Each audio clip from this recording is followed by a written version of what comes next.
name is Tom Pounder, and I'm the online campus pastor at New Life Christian Church. Welcome to a new segment we have called the Family Chit Chat. In it, I'm going to introduce a passage of Scripture each week for you and your family to read together.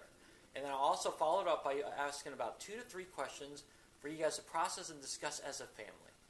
So this week, we're going to introduce Genesis chapter 1. And in it, you'll see that God created the whole world and everything in it. And if you look closely, you'll see that I'm in front of a bunch of Legos. In fact, I'm at my parents' house, and these are actually my Legos that I grew up playing with when I was a young child that my daughters play with right now. And the one thing I loved about Legos was that I loved to be able to take the pieces and create whatever I want with it, create my whole world with it. And in Genesis chapter 1, we find that God got to create the whole world, and it was good. And then when he created us as people, he found that it was very good. I want to encourage you to discuss these questions that I have posted on the screen right now. There's just 2 to 3 of them. I want to encourage you to talk about it together as a family.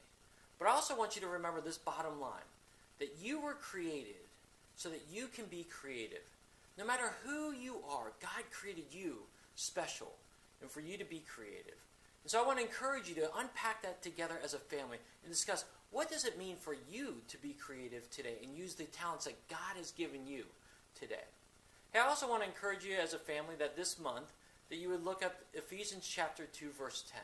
And in it, on the screen right now, you'll be able to see our memory verse.